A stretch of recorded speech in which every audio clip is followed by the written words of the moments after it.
저를 초청해준 트루스 포럼과 김구 대표님께 다시 한번 감사를 드리겠습니다. 감사합니다. 그래서 제가 오늘 여기에 오면서 트루스 포럼이 어떤 것인지 어떤 단체인지 한번 봤습니다. 정말 힘이 생기고 감동을 주는 그런 단체다 하는 데서 정말 어느 것도 즐겁게 봤습니다. 그래서 우리 대한민국의 청년들은 현재와 미래의 가장 강력한 힘 있는 주인들입니다. 특히 서울대를 중심으로 한 대학생 청년들 또한 우리 대한민국의 청년들이 이렇게 확실한 국가관을 가지고 힘있게 지식과 함께 활동하고 있는 것은 북에서 망명한 저에게는 대단히 기쁜 일이고 힘을 주는 일입니다. 그런 의미에서 포럼 단체 회원들과 또 대학 청년 학생들 또 청년들께 다시 한번 감사를 드립니다. 그래서 특히 제가 감동을 받은 것은 박근혜 전 대통령의 탄핵 시기에 우리 트루스 포럼 대표인 김구 대표님의 발기로 조직돼 가지고 오늘은 서울대는 물론이고 고려대, 연세대, 이하대를 비롯한 여러 대학들의 지부를 두고 맹활약을 하고 있다는 것에 또 감격되었고 큰 힘을 받았습니다. 앞으로도 더 적극적이고 힘 있는 활동으로서 우리 대한민국의 보수성을 지키고 국가관을 가지고 자유통일을 하루빨리 앞당기는 데서 선구자적 역할을 할 것을 기대하면서 오늘 부족하지만 몇 마디 제가 말씀 올리고 더 중요하게는 다른 오늘 이 자리가 무슨 학술 토론회의 자리도 아닌 거고 남북 관계의 문제를 가지고 허심없는 질의를 통해서 새롭게 한 계단 전진하는 그런 기회의 장으로 되기를 바랍니다. 그래서 우선 오늘 제목이 정전선언과 부정선거 북한이 남한의 대선 선거에 어떻게 이제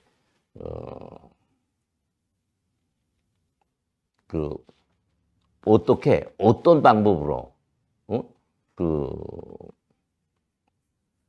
작동하고 있는가 여기 대한 제목입니다. 그래서 이 제목에 앞서 제가 하고픈 말은 우선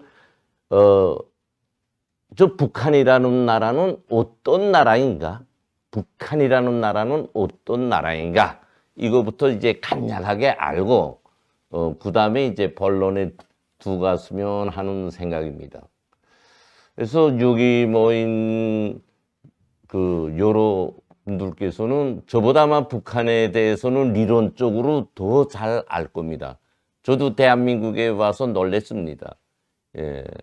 북한의 정치, 경제, 군사, 문화 모든 영역에 대한 해박하고 구체적인 내용을 리론적으로는 아주 잘 알고 있습니다. 단지 부족하다면 실제 북한의 내막적인 실체와 이 리론의 적용이 잘 되고 있지 못한 그런 부족점이 있습니다. 그래서 서두에 이런 거를 말씀 올리면서 우선 북한은 어떤 나라인가 거기에 대해서 말씀 올리겠습니다. 뭐 순서도 없고 이렇게 그저 생각나는 대로 말씀 올리죠. 북한은 우선 첫째로 북한이라는 국가의 목적이 그 세습 정치를 위한 김정은이 절대적인 독재적인 국가다. 그런 의미에서 다른 나라하고는 다른 나라의 독재하고는 분명한 차이를 가진다. 지금 북한이 말하는 우리 외부에서 북한을 말할 때 북한은 공산주의 국가, 사회주의 국가 이렇게 표명하고 있지 않습니까? 그러나 북한은 그렇지 않습니다. 이제는 북한은 공산주의, 사회주의 이념도 아닌 김정은 절대주의 세습 정치를 위한 한 개인의 국가로 변화된 겁니다. 그래서 아까 앞에서 말씀 올린 것처럼 리론적으로 됐다는 말을 그래서 하는 거예요. 리론적으로는 사회주의 뭐 이런 표현이 들잖아요. 아닙니다. 절대적으로. 북한은 하나에서 100까지 수령의 절대적인 독재 국가다. 그러니까 북한의 정치, 경제, 군사, 문화, 사회, 안전 모든 것이 수령의 권력을 대르리어 계승되도록 하는데 목적이 있는 것이죠. 잘 이해 안 되죠. 우리 자본주의 국가에서 태어나서 배우고 글로벌 세상을 접하는 우리들에게는 이런 말이 잘 이해되지 않을 겁니다. 그러나 북한은 그런 나라입니다. 그래서 북한에서 당의 정치적 구호는 무엇인가? 백두에서 시작된 주체의 혁명 위협을 대르리어 계승하자. 대르리어 계승하자. 이것이 오늘 우리가 말하는 북한의 세습 정치의 본질입니다. 이번에 그 김정일이 생일 80돌에 쯤에서 삼지연에서 이제 행사를 했지요. 거기 나와서 리 이란이라는 당중앙위원회 비서 연설에서 뭐라 이랬는가? 백두 혈통을 받들어야지만 우리는 살 수 있다. 이렇게 말했어요. 어마어마하지요. 어마어마하지요. 그러니까 앞에서 제가 말한 것처럼 북한은 수령 절대주의 독재 국가다.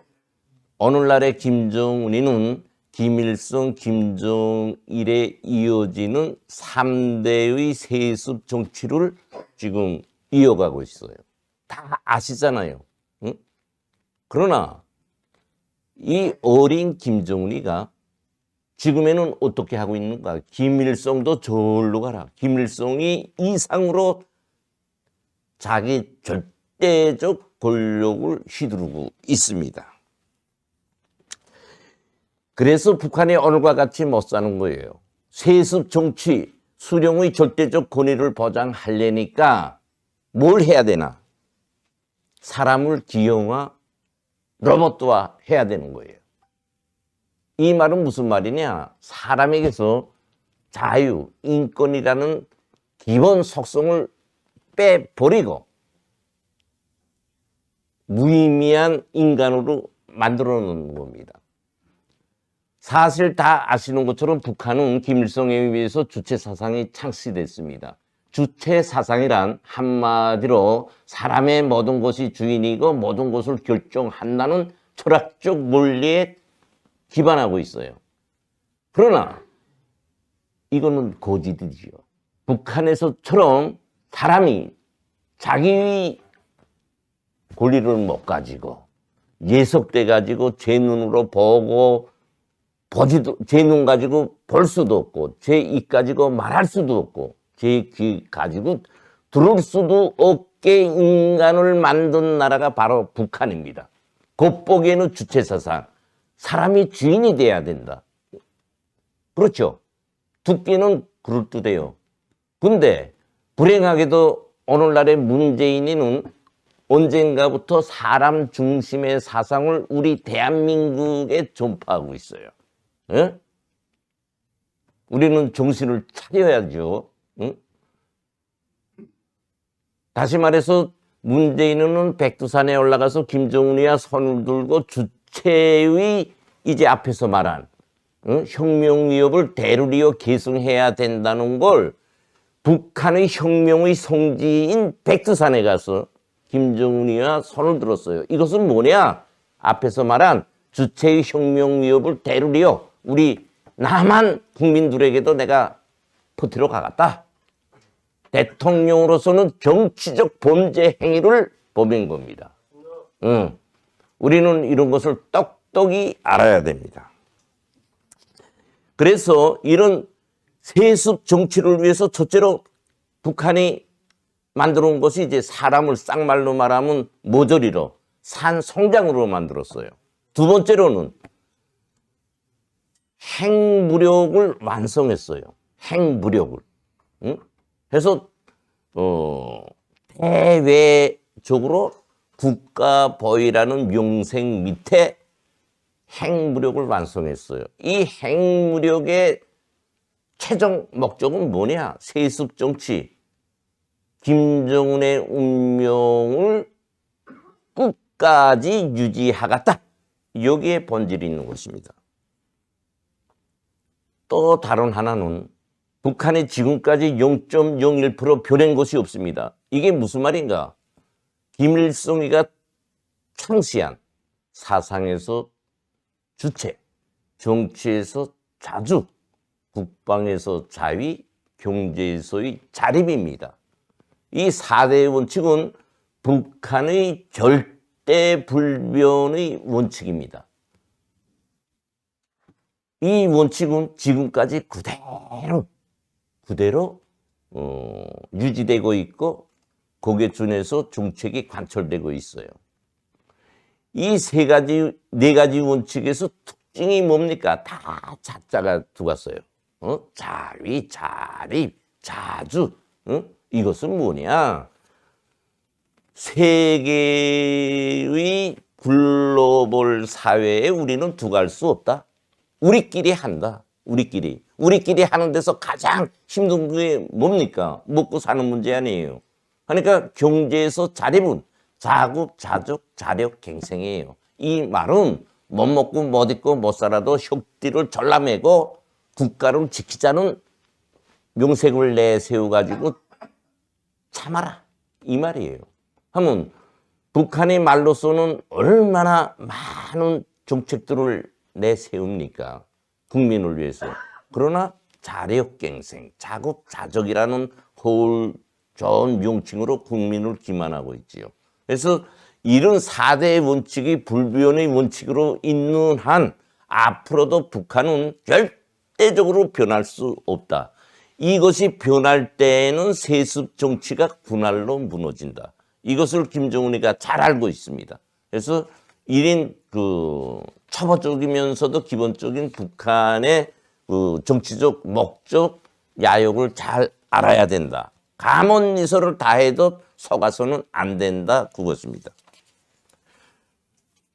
두 번째로 북한은 어떤 나라인가? 북한은 국가의 목적이 국민을 잘 먹고 잘 입히고 잘 살게 하는 것이 아니라 통치자의 절대적 권력을 보장하는 게 자기 목적이에요.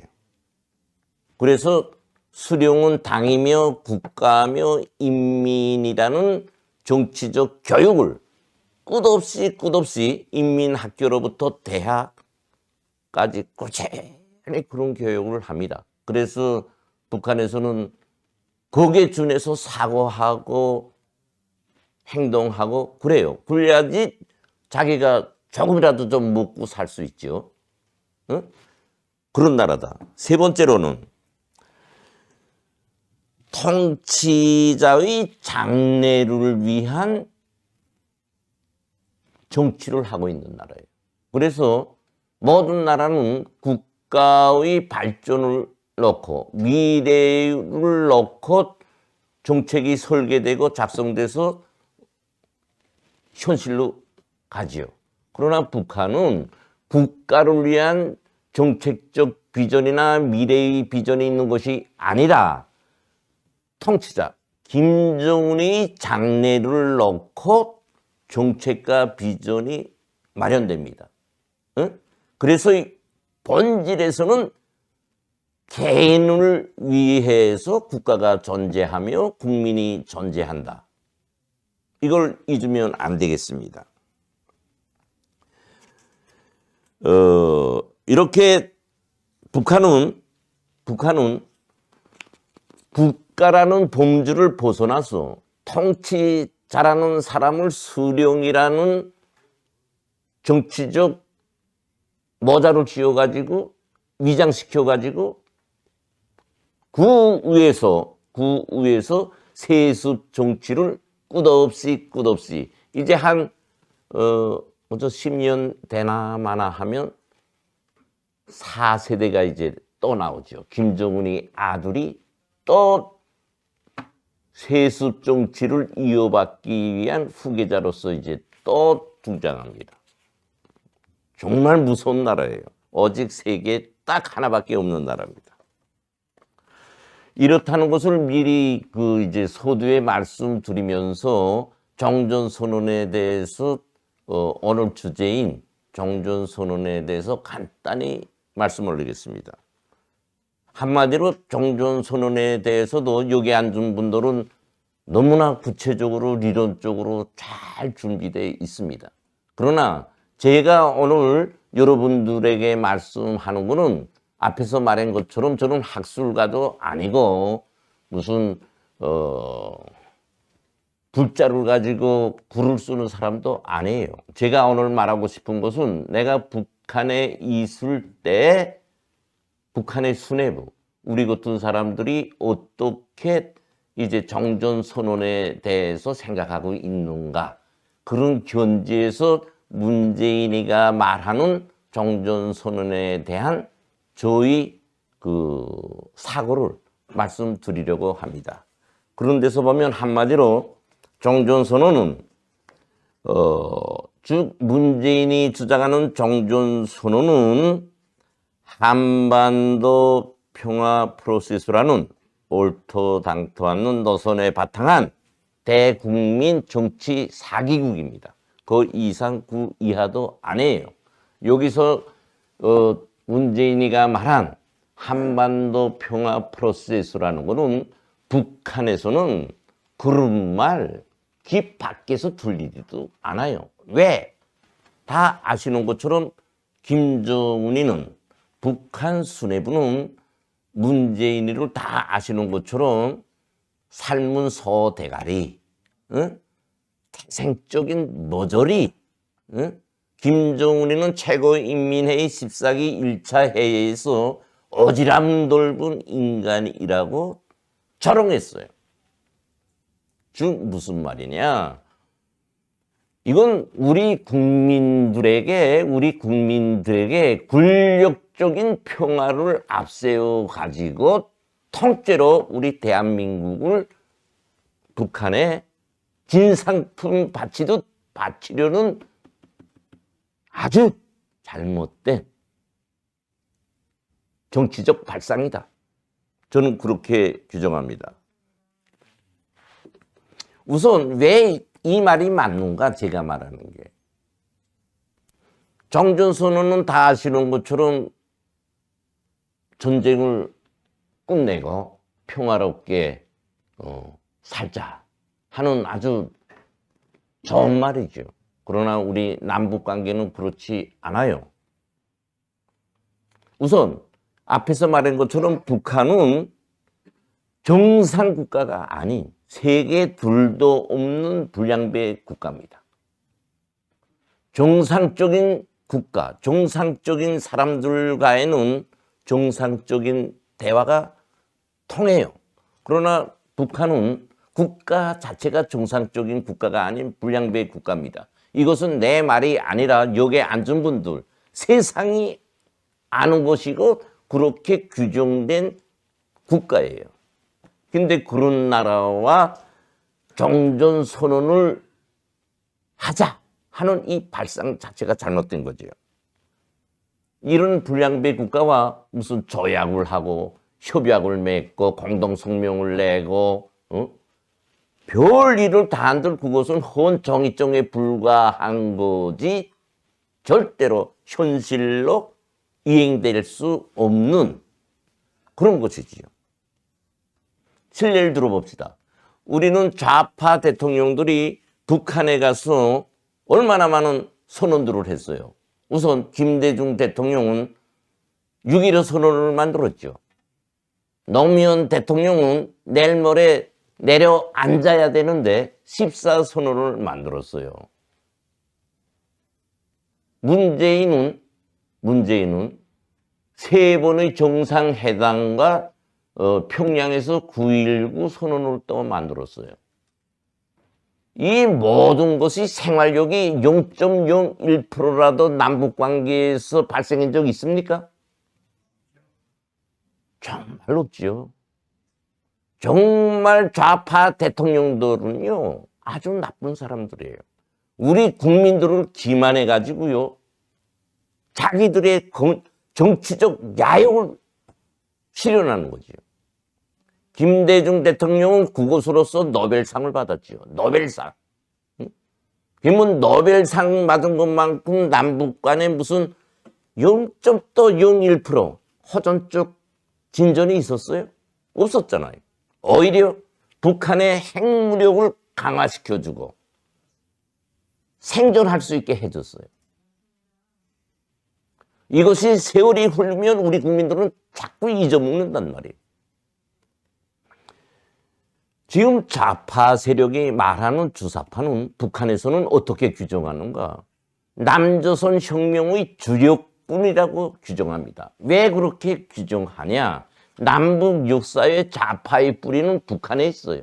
북한의 집요하고 끈질긴 전략적인 대남 공작에 의해서 오늘의 운동권 세력은 좌파의 중심에 서서 청와대를 비롯한 주요 요충 기관에 다 들이박혀 있고요. 오늘의 대한민국을 주도하고 있습니다. 이것은 북한으로서는 열매를 딴 것입니다. 열매를 딴 것이다. 응? 우리는 이것을 잊어서는 안 된다고 하죠. 두 번째로 종전선언을 함으로써 한다면 북한의 핵 보유국, 핵무력을 인정하고 힘의 균형론에 기초한 정치적, 군사적 참패를 우리 국가가 볼 수 있어요.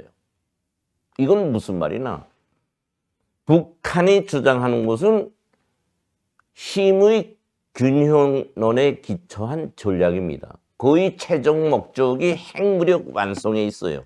그래서 북한이 완성한 핵무력은 어제 오늘날이 아니라 북한의 최종적 전략적 목적이었어요.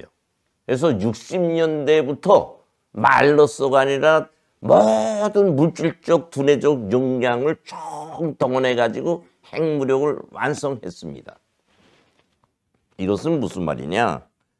그런 힘의 균형을 가지고 철저하게 우리 대한민국을 압도하며 더 나아가서 정치적 예속화, 식민지 나라로 만들겠다는 게 정적 목적입니다. 이렇게 돼서 이제 종전선언이 형성되면 다 아시는 것처럼 이제 북한은 우리 민족끼리 한반도의 평화, 동북아시아의 평화, 별소리 다 하지요. 하면서 유엔군 철수, 미군 철수, 미국으로부터의 전략무기 반입 금지, 군사훈련 금지, 별 개수작을 다 떱니다. 그 중심에는 우리 민족끼리. 우리 민족의 자주권을 갖자. 북한의 그 소용돌이 치는 정치적인 군사적인 그 소용돌이 치는 전략에 우리 정부는 얻어가도 할 수 없는 궁지에 빠질 수밖에 없죠. 생각해 보세요. 지금도 북한이 별 수작질 다 해도 말 한마디 못하고 남북 사무소 까불해도 말 한마디 못하고 남북 간의 통신선을 차단해도 말 못하고 차단했던 걸 또 연결해주면 감사하다고 감지덕지해서 저라고 우리 공무원을 소외상에서 불태워 버려도 입법부터 한번 못하고 그러고 사는데 우리 대한민국이 반미동맹을 해가지고 반미동맹 미국과의 냉전을 해가지고 미군을 철수하고 유엔군을 철수하고 한미훈련 못하고 일대 우리의 처지가 어떻게 되겠는가. 정말 무섭습니다. 이렇게 종전선언을 하겠다고 하는 뿌리에는 우리 대한민국을 북한의 식민지로 만들겠다는 음흉한 책략이 깔려있다. 이것을 잊으면 안 되겠다고 하죠. 세 번째로 만약 종전선언을 한다면 북한이 지금 주장하고 있는 우리는 하나다. 우리는 하나의 민족이다 하는 하나의 민족론에 빠져가지고 거기서 주도하는 대로 따라갈 수밖에 없어요. 북한이 말하는 우리 민족끼리의 논리의 본질은 뭐냐?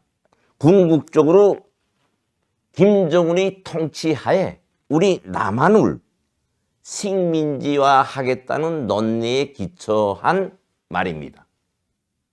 겉으로 듣기에는 아주 따끈따끈하고 맛있는 말로 들리지요. 아니에요. 한번 생각해 보세요. 우리 대한민국 국민들, 여기 모인 여러분들, 북한에서 국민들처럼 살 수 있겠어요? 살 수 있겠나? 우리가 책에서 읽고 북한의 TV에서 내보내고 더 나가서 매주 토요일 날마다 우리 대한민국 정신이 나갔지 남북의 창에서 북한을 어떻게 소개하고 있어요. 비판하는 척 하면서 아주 좋은 화면들만 계속 내보내고 있어요. 가슴 터지는 일이에요. 우리 대한민국은 오늘 이렇게 변질됐다고. 누구 지도 밑에? 북한의 대북공장 밑에. 북한의 노동당의 지령에 의해서 눈 뜨고 당하고 있지요. 그래서 저는 앞에서 말한 것처럼 여러분들이 트루스 포럼이라는 이 단체를 만들고 활동하는 데 대해서 너무나 존경을 표했고 힘을 가진다고 말했습니다. 다시 말해서 북한이 말하는 우리 민족 논리를 우리가 따라가면 우리 대한민국은 망합니다. 그것으로 끝납니다. 이것을 절대로 잊지 마세요. 지금 우리 대한민국은 자유민주주의라는 그 좋은 정치 터전을 좌파, 주파 세력 운동권들은 자유라는 명색 밑에 우리 국민들이 그 인권이라는 노동권이라는 아주 우리 체제에 맞는 거를 내세우고 북한으로 끌고 가고 있어요. 세상에 남북이 이렇게 대결돼서 첨예한 투쟁을 하고 있는데 보세요. 자주시보 노동신문보다 더 북한을 지지한 글들이 매일 빼곡이 쌓여 나와요. 여러 칼럼을 비롯한 또 무슨 김정은 연구위원회 그 젊은 아이들이 이런 게 생존하잖아요. 북한에서는 꿈에도 꿀 수 없어요.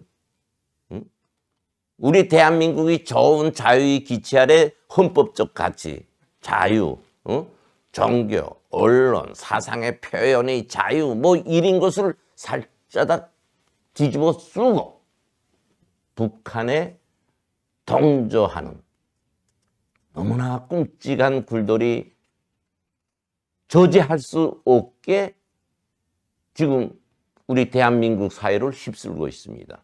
우리는 각성해야 됩니다. 주사파가 말하는 그 불안한 평화가 전쟁보다 낫다. 응? 굴욕하는 평화를 주장하고 있어요. 이 굴욕하는 평화는 전국적으로 북한의 머리 떨구고 하수인이 돼서 북한이 시키는 대로 하겠다는 거예요. 절대로 그럴 수 없지 않습니까? 우리는 북한한테 이기기 위해서는 우선 여기 그 좌파 운동권 세력은 내가 앞에서 말한 것처럼 혁명의 주력군입니다. 혁명의 주력군, 북한의 혁명의 주력군이다. 이들과의 싸움에서 1100번 이겨야 된다. 저는 그렇게 주장합니다. 그 다음에 이제 선거 개입과 관련해 말하겠습니다. 선거 개입은 역대적으로 북한은 한국의 대선에 개입 안 한 적이 없어요. 큰 유형으로 보면 직접 통치자가 전면에 나타나서 선거 개입하는 방법. 두 번째, 사이버 심리전을 통해서 개입하는 방법. 두 번째, 세 번째로서는 여기에 잔해반 직파 간첩. 북한에 흡수된 여기 우리 대한민국 국민들이 흡수된 간첩. 그 다음엔 자기도 모르게 이들에 의해서 활동하는 동료 분자들에 의한 선거 개입. 이렇게 크게 볼 때는 세 가지가 있어요. 한번 하나를 실례를 들면요. 문재인은요. 트럼프 김정은이와의 회담을 통해서 지방선거에서 100% 승리했죠. 응? 그 내면에는 이런 것이 선거 개입이에요. 정보기관에서는 그것을 다 만듭니다. 북한에서도 갖고. 그래서 이런 선거 개입. 자, 노무현. 내일 모레면 나 앉아야 되는데 선거 며칠 앞두고 북한 평양 방문하잖아요. 하면 그 김정일이가 받아주잖아요. 이런 선거에서 가장 유리한 좌파 승리를 위한 유리한 남북 관계의 밑거름을 깔아주는 거죠. 사이버 테러. 다 아시는 것처럼 북한의 사이버 심리전 테러는 세계급적 수준입니다. 그래서 현재는 경찰총국 산하에 사이버 심리전단이 있습니다. 이 사이버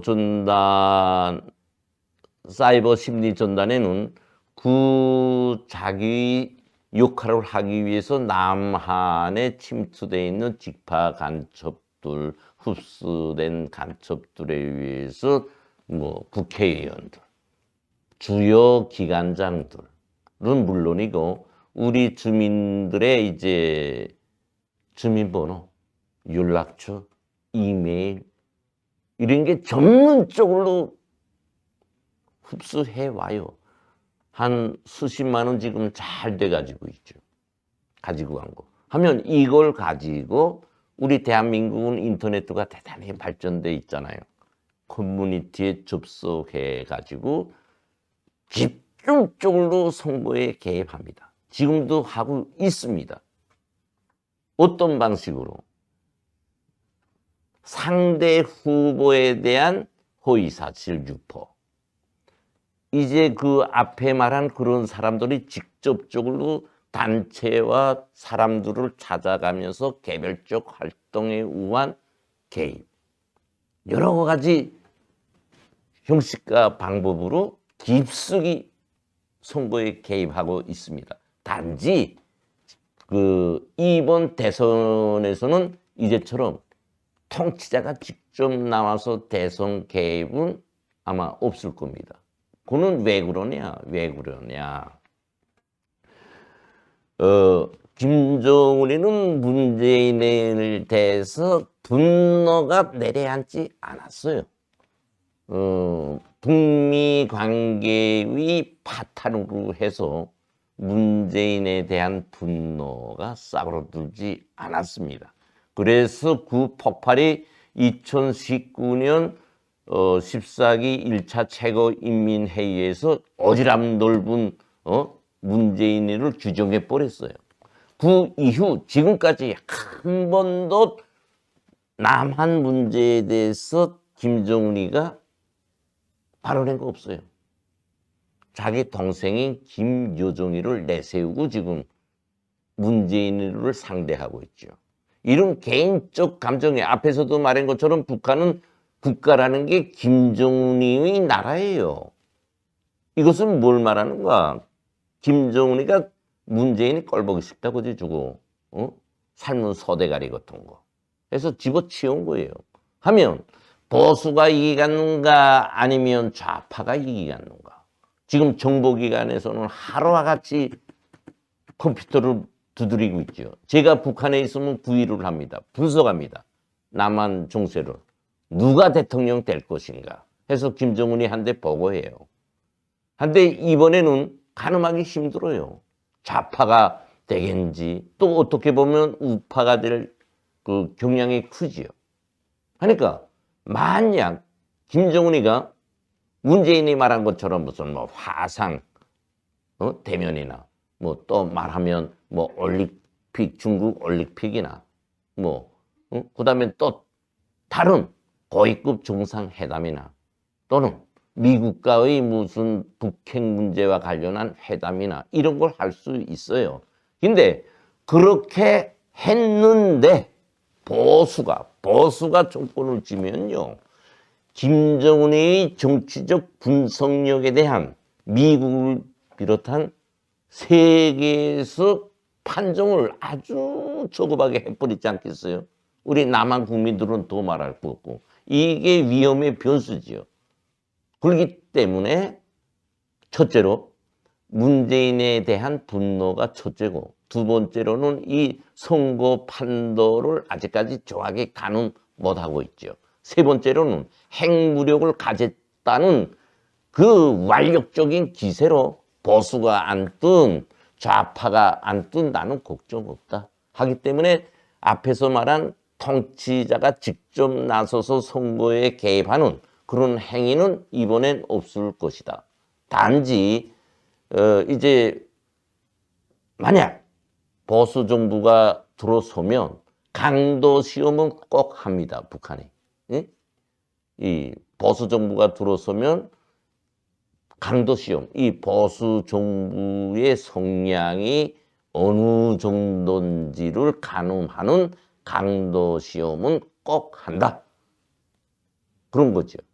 그래서 요약해서 말하면 한국의 대선에는 북한이 정통적으로 개입해 왔습니다. 양으로 음으로 겸허하게 어떤 때는 대놓고 해왔습니다. 이렇게 말씀드립니다. 오늘 제가 이제 뭐 순서 없이 우리 여러분들과 이제 제가 북에서 오다 나니까 발언 자체도 잘 교감 안 되고 그럴 수 있는데 많이 양해해 두시고 이 시간부터 할 수 있는 질의응답 여기에 이제 깊은 관심을 가지고 한번 논해 봅시다. 그래서 제가 대표님께 제가 말하는 거는 좀 짧게 말하고 이제 참석한 여러분들과 질의응답 시간을 좀 많이 갖자. 미국에서도 대체로 그렇게 하죠. 질의응답 시간이 가장 좋은 시간이니까. 이상입니다.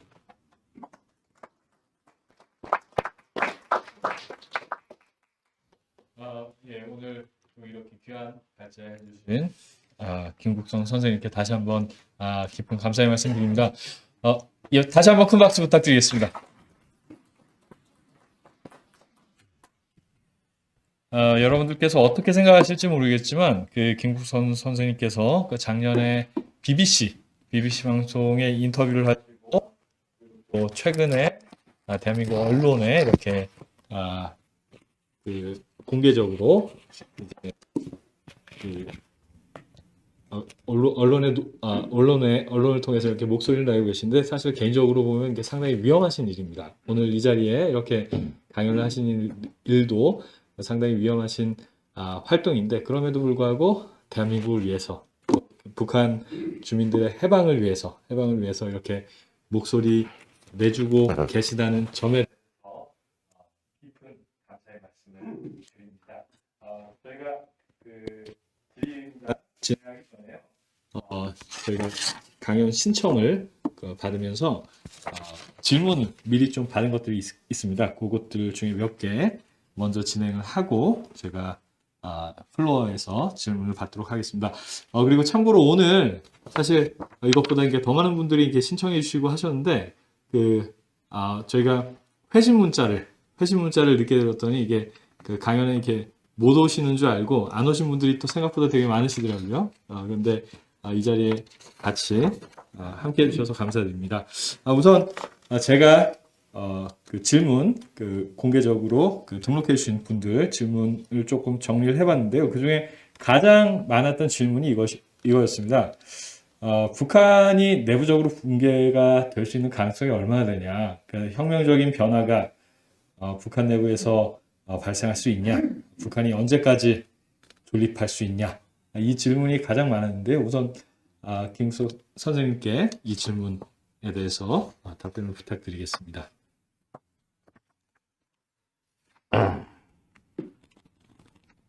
이제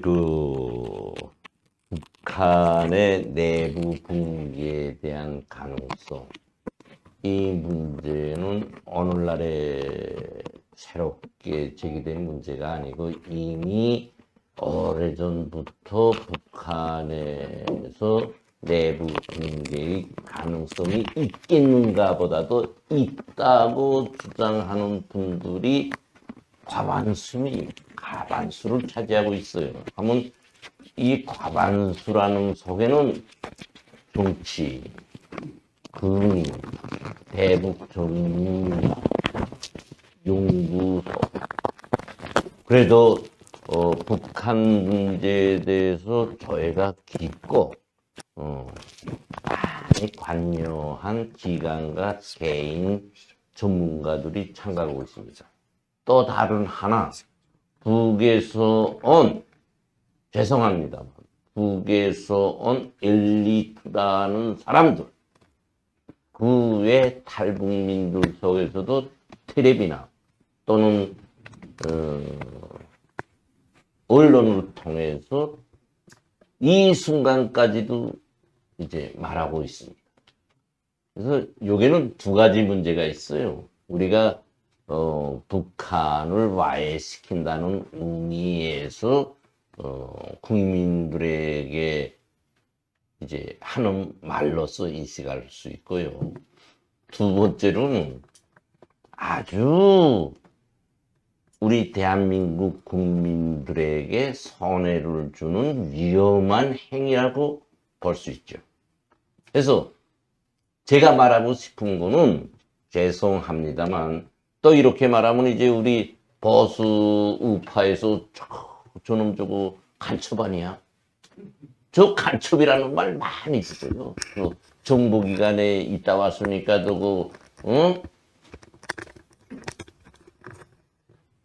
허위 전향해가지고 간첩질 하려고 그러시다.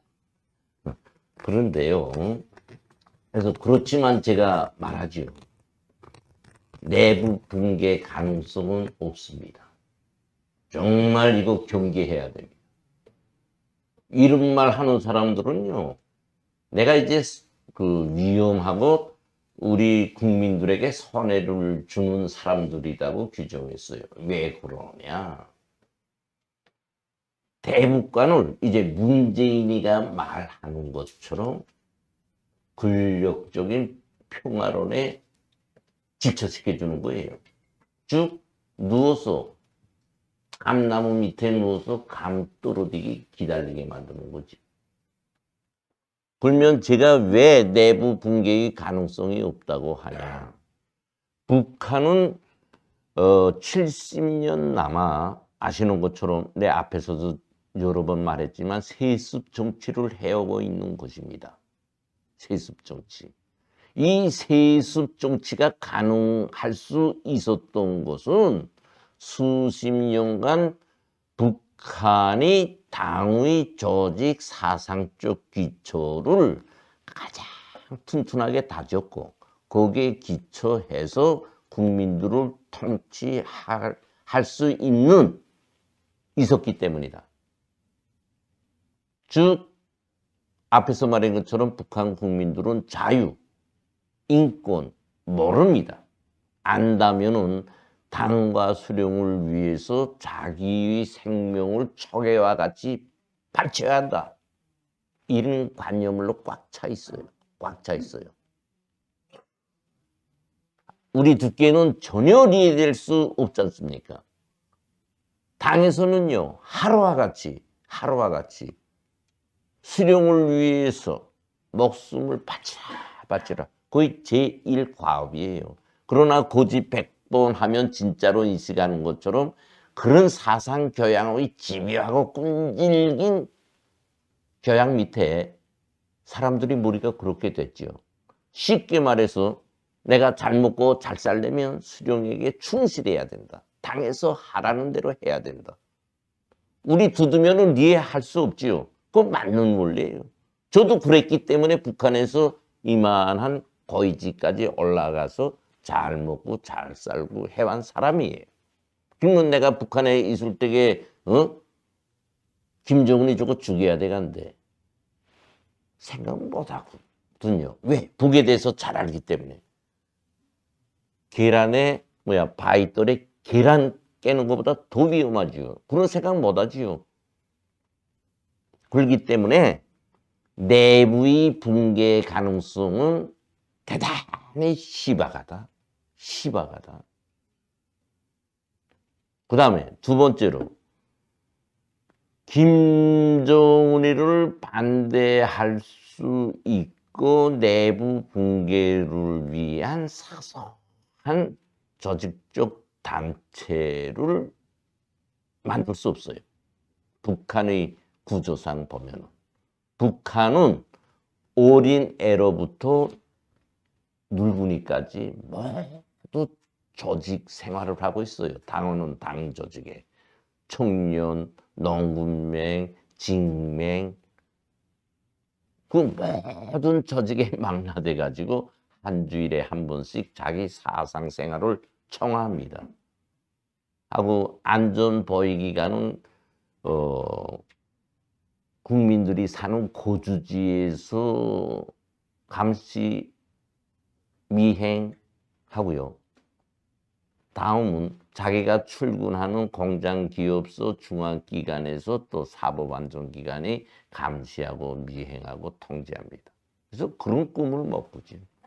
이런 걸 종합적으로 합해서 앞에서 말한 당의 조직 사상적 기초가 탄탄히 꾸려져 있기 때문에 그 내부 붕괴의 가능성은 매우 희박하다. 그렇게 저는 봅니다. 저희의 희망과는 조금 다른 사실 북한의 그 현실을 좀 말씀을 해주신 것 같은데요. 그 질문과 이어서 제가 한 가지 질문을 드리도록 하겠습니다. 오늘 시작하실 때 트루스 포럼이 시작한 배경이나 이런 부분들에 대해서 생각보다 이게 상당히 자세히 알고 계셔서 참 감사한 마음이 들었는데요. 저희 트루스 포럼은 박근혜 대통령 탄핵 사태 때 거짓된 선동으로 대한민국이 뒤집어 엎어질 수도 있겠다. 이런 위기감에 시대적인 위기감에 시작한 포럼인데요. 이병호 국정원장의 형사재판 판결문에 보면은 박근혜 정권의 국정원이 북한의 쿠데타 시도를 지원했다라는 기록이 나옵니다. 그래서 그런데 이것이 실패를 했다. 그래서 박근혜 대통령이 탄핵된 배경 가운데 하나는 남북 간의 체제 전쟁, 또한 중국까지 연결된 체제 전쟁에서 패배한 것으로 평가를 한다. 이런 평가들이 국내에 있는데요. 여기에 대해서 어떻게 생각하시는지 한번 말씀을 여쭙겠습니다. 이와 같은 문제, 우리 국제 질서는 평화를 애호하고 테러를 방지하고 전쟁을 반대합니다. 그런 의도에서는 그런 시도에 대해서 비판적으로 보는 게 맞지요. 그러나 국가의 전제성, 사람의 전제성, 체제의 전제성은 글에 표현되는 그대로만은 갈 수 없습니다. 저는 분명히 북에서 최고위급의 직책에서 일하다 완 사람으로서 남한 국민들 앞에는 그 죄를 많이 지은 사람이지요. 응? 그렇지만 반대로 저 같은 사람이 엄으로 해서 우리 대한민국을 위한 북한의 자유 통일에는 아주 리로운 존재로 됩니다. 그래서 또 그런 일도 많이 했고요.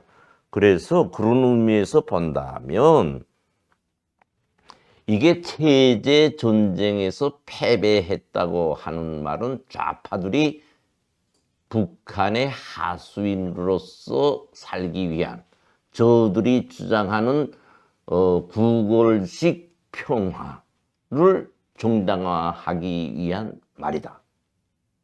모든 국가들에는 정보기관이 있습니다. 다 아시는 것처럼 미국의 CIA, 세계적으로 많이 널리 알려져 있죠. 응? 이 정보기관들은 책대로 활동하고 사명을 수행하는 기관이 아닙니다. 아닙니다. 그래서 저 북한 문제는 저는 단호히 말하지만 정상적인 외교, 정상적인 찬내를 통해서는 영원히 보존되는 국가예요. 그러면 어떻게 해야 될 것이냐? 비정상적인 행동이 있어야 된다. 그런 의미에서 저는 쿠데타 시도는 우리의 자유통일을 위하고 북한 국민들을 김정은의 통치체제에서 해방하기 위한 유익하고 우리 대한민국의 미래를 위한데 유익한 가장 좋은 정신적 발상이라고 저는 평가합니다. 이사입니다. 아주 민감한 내용이고 사실 이렇게 중요한 내용인데 이렇게 말씀해 주셔서 감사합니다. 오늘 사실 여러분들 이렇게 어떤 생각을 하고 오셨는지 모르겠지만 김웅석 선생님께서 정말 이렇게 북한의 그러니까 최고급 정보들 가지고 계신 분이시거든요. 여러분들 지금부터 그러면은 플로어에서 질문을 받도록 하겠습니다. 궁금하신 내용이 있으시면은 손을 들어서 표해 주시고 질문은 간단하게 좀 부탁드리겠습니다. 30초에서 1분 정도 사이로 질문을 미리 좀 정리해 주시면 감사하겠고요. 그리고 그 강의를 하시는 분들이 계세요. 이렇게 마이크를 드리면은 그렇게 하지 마시고요. 질문만 간단하게 해주시면 감사하겠습니다. 그리고 또 사회자의 지도를 좀 따라주시면 감사하겠습니다. 가장 먼저 손을 든 저 앞에 앞에 시작하도록 하겠습니다. 안녕하세요.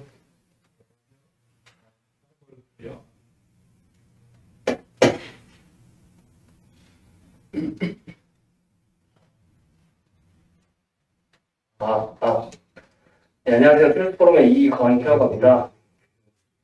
중요할 수도 있고, 그리고 대중분들이 흥미를 느낄 수 있는 질문을 먼저 해보겠습니다. 김국표님께서 과거에 발언하신 경우도 있는데요. 우선 지금 저는 그냥 가장 주제라고 하고 있냐면, 그 발언하신 내용 중에 그 청와대 가첩설 그 부분에 대해서 여쭤보고 싶습니다. 그게 기존에 생각했던 행정관이나 부자진 차원이 아니고 신분지검 차원에서 한 적이 있었다는 그런 내용을 되게 확정적으로 말씀을 해주셨는데 그거에 대한 어떤 진위 여부에 대해 다시 한번 언급해 주셨으면 좋겠고 그리고 그 발언에 대해서 좀 더 진정성 있는 설명을 좀 해주셨으면 좋겠고 현재도 그게 지금 경찰총국 산하에서 그런 일들이 작용되고 있는지 정치권 및 어떤 청와대 상대로 그런 부분에 대해서 최근까지 계셨던 분 입장에서 의견을 듣고 싶습니다.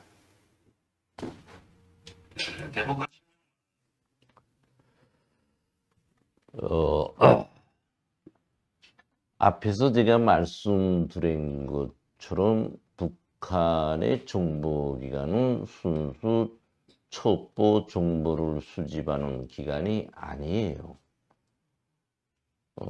북한의 정보기관은 첩보 정보에 토대한 통치자의 정책과 전략을 수립해서 실행케 하는 가장 핵심 중에 핵심 부서입니다.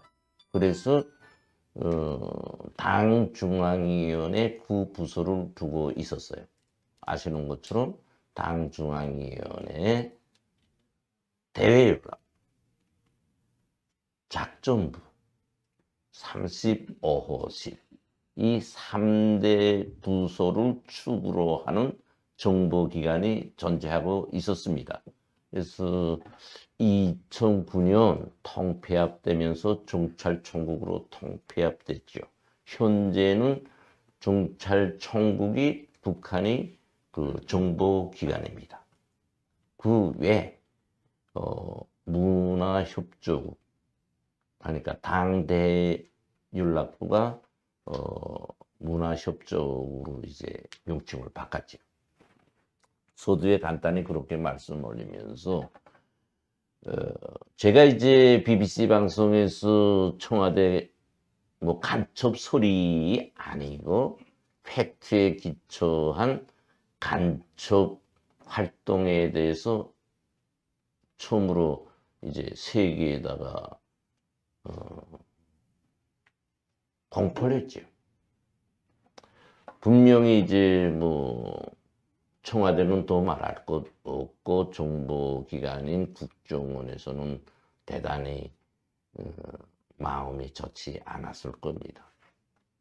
그런데 제가 좀 더 분노한 것은 뭐냐 하면 그 보도가 나가니까 이제 사실무근이라고 저를 거짓꾼으로 대한민국 국민 앞에 거짓꾼으로 몰아붙이더라고요. 그건 무슨 말인가? 그 보도가 나간 다음에 3시간 반인가 만에 이제 YTN, 연합뉴스를 비롯한 공중파에 청와대, 그 탈북민 말하는 거 사실무근, 다 사실무근으로 말이 사실무근이지 나라는 사람을 이제 거짓꾼으로 매도하더라. 그래서 우스운말로 저 역시 간단한 사람이 아니니까 북한에서 이제 그런 직에서 일하지 않았겠습니까? 그래서 제가 시사 저널에 나가서 그 진상을 밝혔어요. 당신네들이 다 생각하는 것처럼 넥타이맨 사람만이 청와대 근무하는 거 아니다. 그 공조기를 보는 기술자다. 이렇게 하고 이제 내가 이름까지 밝혔죠. 그래서 이제 이게 진정성에 대해서 설명해 달라고 하는데 이제 그 사람은 김일성 종합대학 정치학부를 졸업하고요. 1976년도에 처음으로 부부 공작조가 파견됐어요. 그때 침입한 간첩입니다. 그래서 76년도에 파견돼서 94년도에 들어왔으니까 청와대 근무한 거는 이제 4, 6년 근무했죠. 이미 말한 대로. 여기서 무서운 거는 뭐냐 하면 다른 정보 첩보를 접수하는 것보다 이렇게 청와대는 우리 대한민국의 심장부 아닙니까? 거기에 그곳을 북한의 앞마당처럼 만들어 난 거예요. 거기에 정보를 모두 북한으로 보낼 거 아닙니까? 하면은 이제처럼 내가 청와대를 대한민국의 심장부라고 했는데 신뢰를 주죠. 이 벽 두께 강도는 어떻게 돼 있는지, 재료는 뭘로 돼 있는지, 지하 갱도는 어떻게 돼 있는지, 속속들이.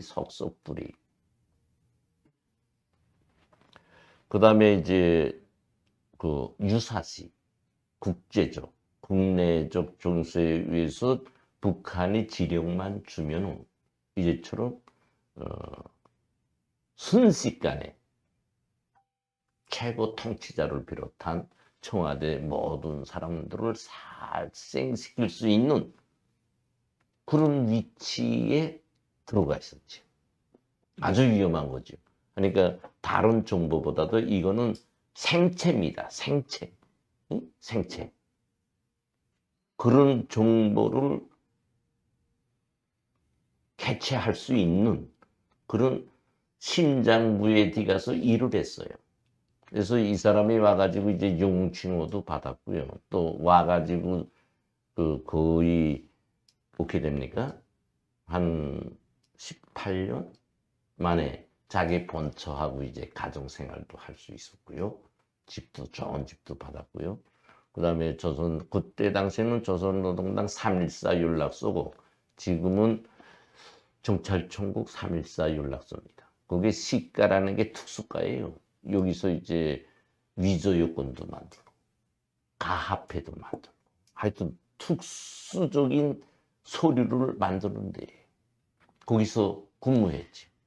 네, 그것은 무슨 제가 두돈 소리도 아니고 제가 그런 위치에서 그 사람하고 직접 개인적으로도 알고 조직적으로도 안 말을 했어요. 내가 그 말 한 것은 뭐 대한민국이 허술하다 이걸 말하기 위해서 말한 거 아니에요. 우리 대한민국 국민들이 각성돼 가지고 북한의 대남 공작의 경각성을 높여 가지고 각성해서 우리 국가를 보위하고 안전을 보위하고 정신을 차려 살자 이런 의미에서 말했었는데 이렇게 정치가들은 자기만을 먼저 생각하더라고요. 이것에 대해서 저는 대단히 섭섭하게 생각했죠. 이상입니다. 자세히 말씀하셨습니다. 다음 질문 보겠습니다. 여기 앞에 하고 뒤쪽으로 하겠습니다. 간단하게 부탁드리겠습니다. 저는 미국에서 미국 시민입니다. 이번에 종전 산업은 이것을 반대하기 위해서 설명받기 위해서 왔는데 몇 가지 좀 궁금한 게 있습니다. 하나는 지금 이제 말씀하신 의원이어서 말씀드리면 우선 미국 정부는 청와대하고 청와대의 스파이가 들어있다는 걸 알고 이미 웬만한 군사 작전에 대해서는 발표를 한 지가 오래됐습니다. 미국 정부에서. 그리고 이제 이 종전선언에 관해서 지금은 좋은 건데 왜 김정은이가 이 종전선언에 대해서 가타부타 좋다는 표현을 안 하는지 그거 하나 지금 여쭤보고 싶고요.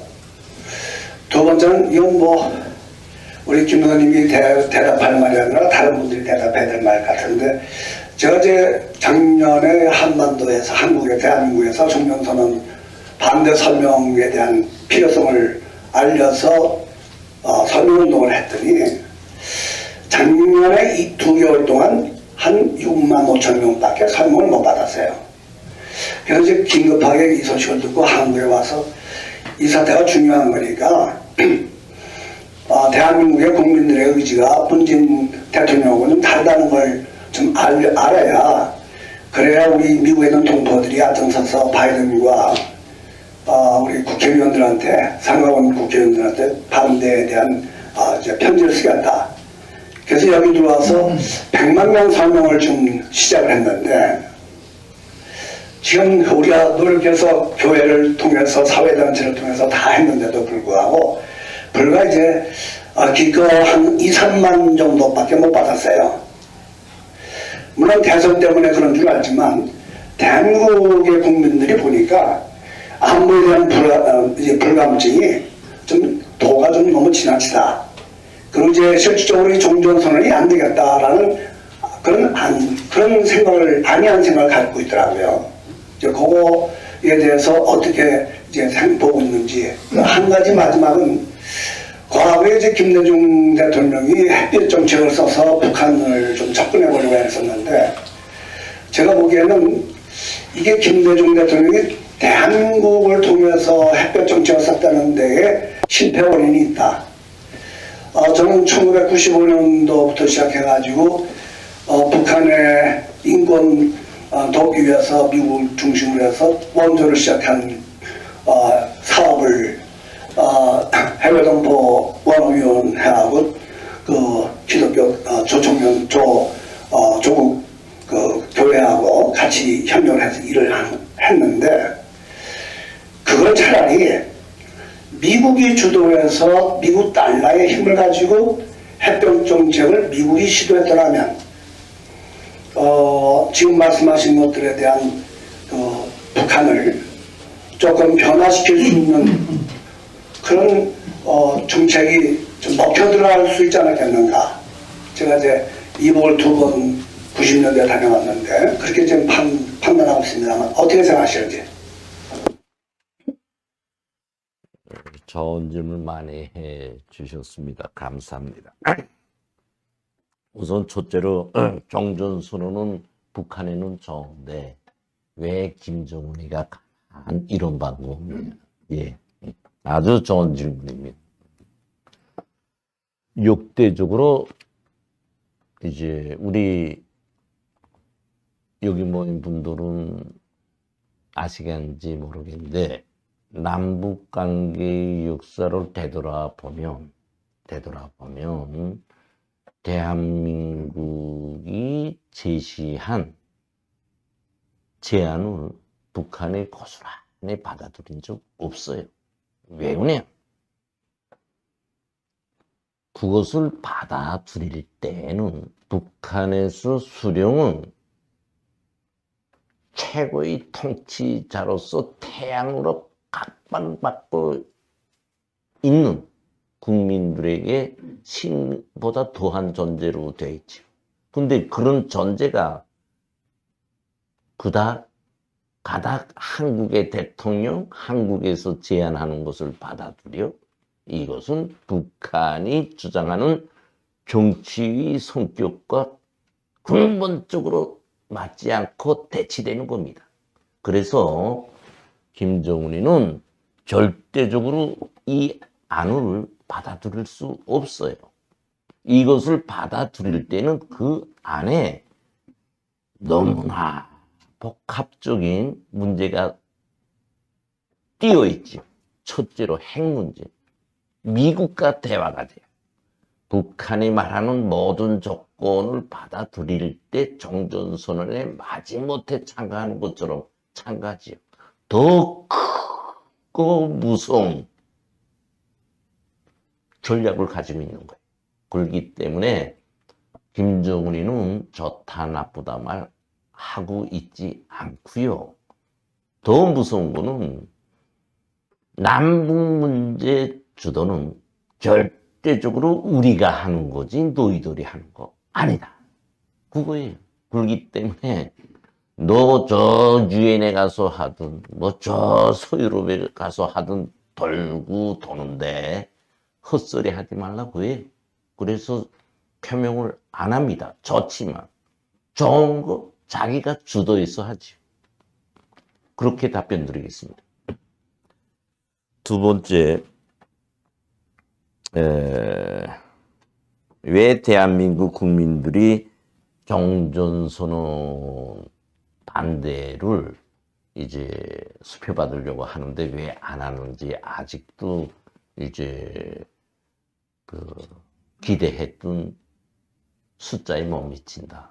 이렇게 말씀하셨는데, 전 그렇게 생각합니다. 이제 우리 대한민국 국민들이 자존심에 비춰볼 때는 섭섭한 말이지만, 우리 대한민국 국민들이 이제 우월주의가 대단합니다. 그럴 만도 하고요. 근데 좀 부족하고 제 세계관에서 볼 때는 그 정치적인 시민 의식이 아직도 좀 부족한 데가 있어요. 아직도. 그래서 그 정치인들에게 속아가지고요. 자꾸 헤매는 사람들이 많아요. 주사파를 신뢰를 두면 앞에서 말한 것처럼 굴욕적인 평화. 뭐 이렇게 따라가는데 이건 역시 같지요. 왜 정전선언은 왜 나쁜데? 정전선언하면 전쟁도 없고 평화롭게 남북관계가 가간데 왜 나쁜데 하고 안 하는 거죠. 그거는 반대로 말하면 우리 국민들이 시민 의식이 그만큼 낙후하다. 거기에 원인이 있다고 저는 봅니다. 그 다음에 김대중의 햇볕 정책인데요. 이건 망한 정책이에요. 망한 정책. 내가 김대중에 대해서 말하죠. 한마디. 김대중에 대해서 김일성이가 92년도에 한 말이 있어요. 내가 당 작전부에 있을 때 어국열 부장한테. 김대중이는 우리 돈을 먹고, 북한 돈을 먹고, 오랫동안 남조선에서 민주화 투쟁을 한 애국투사다고 말했어요. 이건 뭐냐? 내 하수인이고 북한식으로 말하면 나의 혁명전사다. 이런 무서운 말이에요. 응? 그렇기 때문에 김대중의 햇볕 정책은 북한 정치에도 맞지 않는 이제것처럼 햇볕 정책 듣기엔 좋지요. 앞에서 내가 또 말한 것처럼 우리 대한민국 국민들을 향한 대국민 사기국을 했어요. 그런 정치인이 대국민 사기국을 할 수 있다는 것은 사람은 이불깃을 보고 다리를 팬다고 하잖아요. 우리 국민들을 그렇게 어슬하게 보는 거예요. 그래서 나는 이런 햇볕 정책이라는 이 구호 자체가 대단히 나쁜 거다. 근데 이제 그 미국에서 했으면 좀 더 성과를 보지 않았까나 하는데 저는 그건 같다고 봅니다. 이런 방식으로서는 북한의 북한의 당 조직 사상적 기초에 대해서 그저 후름식으로 말했는데 그렇기 때문에 잘 먹혀지지 않아요. 저는 그렇게 봅니다. 그래서 미국이 해서도 성공하지 못한다. 그런 결론을 저는 주고 싶습니다. 네, 대한민국 장로연합회 장로로서 한번 김선태 여쭤보고 싶은 것이요. 북한의 외부 정보가 북한에 들어가는데 국민들은 왜 가만히 있나 하는 문제고요. 예? 외부 정보? 예, 외부 정보가 이제 여러 가지 정보가 이제 들어갈 수 있지 않겠습니까? 근데 북한 주민들이 왜 가만히 있나 하는 것이 한번 생각이 됐고요. 두 번째는 우리 김 선생님 아시는 한도 내에서 기독교의 목사님이라든가 이런 분들이 침투한 분이 어느 정도로 생각하시는지 두 가지 질문하겠습니다. 감사합니다. 기독교에 침투한 뭐요? 침투한 목사님 간첩 있는 애들. 기독교에 침투한 북한 간첩들. 예.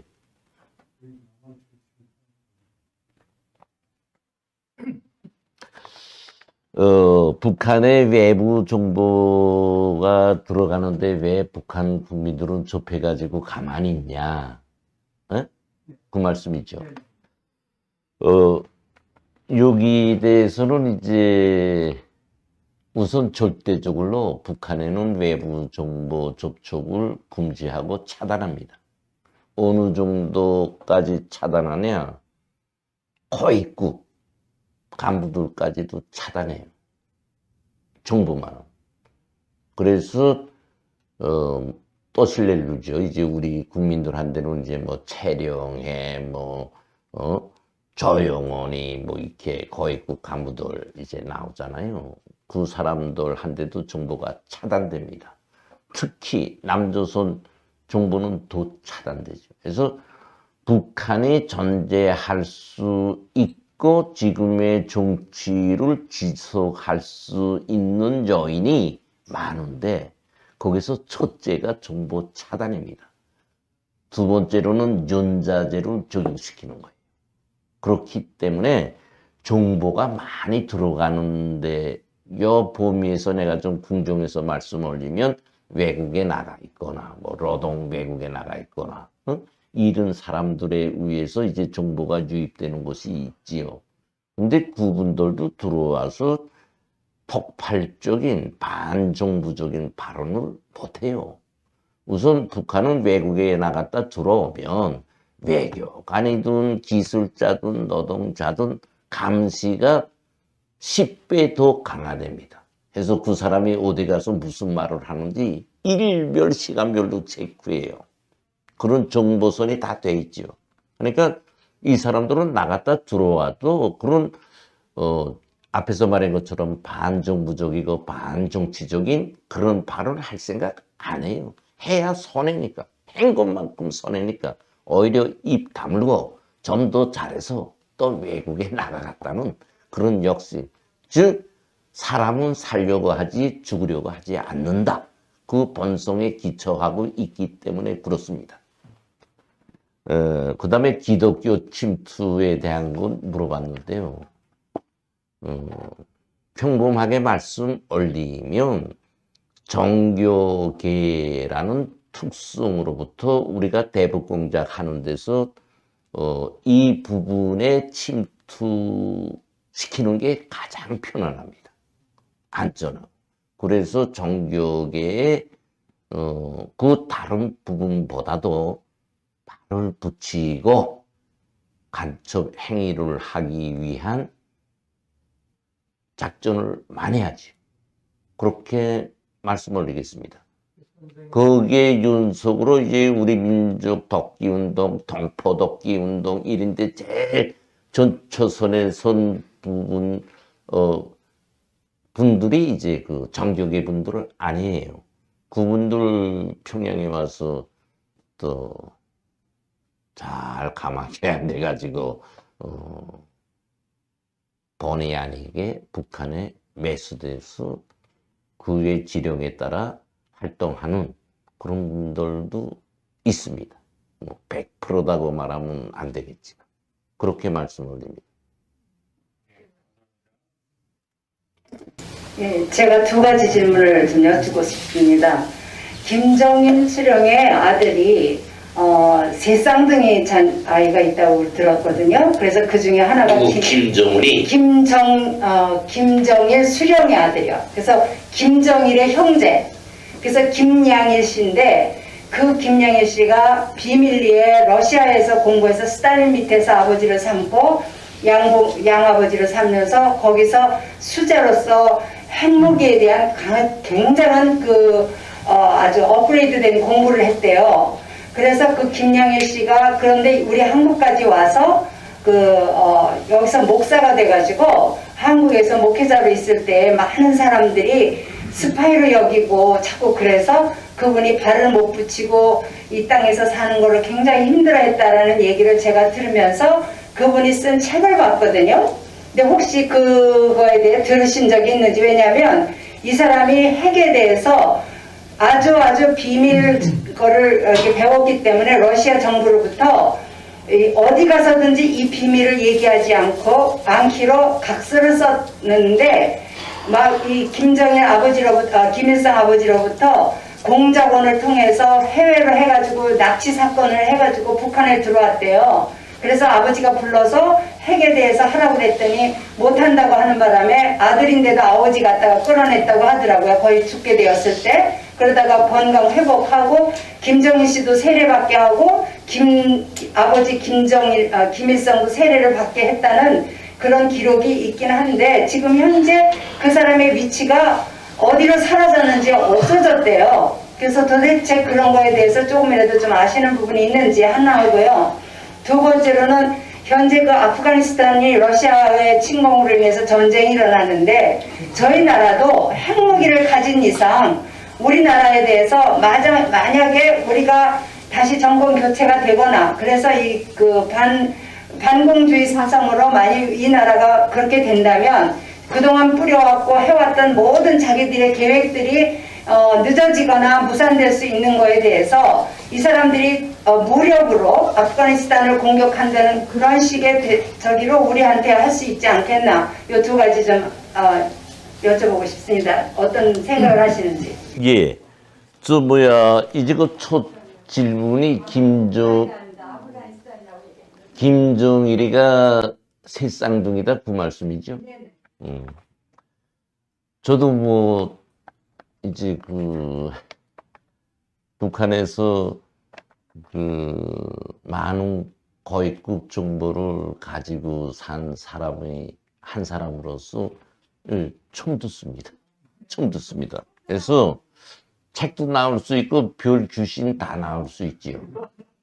왜 그런가 하면 앞에서 내가 말한 것처럼 북한이라는 나라는 정보가 차단되고 봉쇄된 나라입니다. 그래서 좀 잘못된 생각을 가지고 사는 사람들은요, 이제와 같은 희한한 말을 해가지고 언론의 조명도 받고 책을 써서 돈도 벌고 국하고 살아요. 그분뿐 아니라 내가 이름 석자 되면 다 알 수 있는 사람들 있어요. 그렇게 살고 있다고. 그러니까 그래서 내가 앞에서 말한 것처럼 그 북한에 대한 정보는 상식적인 차원에서 정보를 보고 듣고 분석하고 생각을 가져야 합니다. 그렇지 않으면요, 도깨비가 되고 말아요. 그러면 그 자체가 북한의 생존하는 수명을 길게 해주는 겁니다. 그렇게 답변 드리겠습니다. 하고 이제 그 두 번째 질문은 무슨 질문이? 예, 하니까 우크라이나 사태를 보면서 북한이 우리 남한을 침범하지 않겠는가? 그 질문이죠. 예. 우크라이나 사태는 지금 최근에 발생해가지고 세계의 주목을 받고 있습니다. 저는 그렇게 생각합니다. 가장 치명적인 손해는 누구냐? 미국한테 간다. 미국은 지금 말이 아니요. 바이든이. 아프가니스탄을 통해서 미국에 대한 허상을 가지게 했고요. 중국과의 대만 문제에서 또 그렇게 했고요. 이번에 우크라이나 문제를 놓고는 누더기가 됐어요. 미국이. 푸틴은 무슨 생각을 하고 있는가? 지금 뭐 방송에서도 그렇고 여러 뭐 전문가들 나와서 말하는데요. 푸틴은 우크라이나라는 이 한 나라를 통해서 백을 얻으려고 합니다. 그러니까 우크라이나는 허박의 동친꽃게예요. 뭘 생각하냐? 옛날의 위대한 소련을 생각하는 거예요. 즉 동구권 사회주의 나라들이 러시아에 대한 새로운 인식을 가지고 거기서 주도권을 가지려는 계획적이고 전략적이고 미래지향적인 작전에 의해서 진행하고 있다. 저는 그렇게 봅니다. 그렇다면 김정은이 북한인데요. 북한은 어떻게 생각할까요? 아주 좋아하죠. 첫째로 미국이라는 나라를 다시 보게 되는 거예요. 어떻게? 북한에서는요. 내가 이제 북한 사람으로서 말하겠어요. 수뇌부의 한 사람으로 있던 사람으로서 우리는 미국을 무서워 안 기래요. 미국을 놓고 겁쟁이로 평가합니다. 북한에서. 예? 그래서 시간이 많이 가기 때문에 그 설명은 안 하는데 이번을 통해서 더 신심이 오는 거지요. 즉 우리가 남한을 때려도 미국은 개인 못한다. 이런 힘이 요 목에 힘이 쭉 올라 가는 거예요. 그 기초는 핵무력을 가졌기 때문에 이거는 북한의 비핵화를 꿈꾸는 사람은 정신 빠진 사람이 절대로 비핵화라는 건 없다. 즉 우리 한번 생각해 보지요. 없는 돈 있는 돈 다 써가지고 뭘 하나 만들어 놨는데 꿀떡주 같다 이래서 그거 까버리는 사람이 있어요. 그 군자탑을 위해서 굶고 피땀 흘리고 해서 만들어 놓고 뭐 뭘 하나 주겠다 이래서 아니다고. 그러니까 그런 핵무력에 기초해 가지고 그런 신심을 가득 갖지요. 하면 북한이 핵무력을 갖는 데서 최종적으로 승리인 건 뭐냐? 러시아와 중국한테 승리인 거예요. 러시아나 중국은 암묵적으로 묵시적으로 북한의 핵무력을 승인해 줬어요. 말로서는 뭐 유엔에서 어쩌고 저쩌고 하지만 개소리 아닙니다.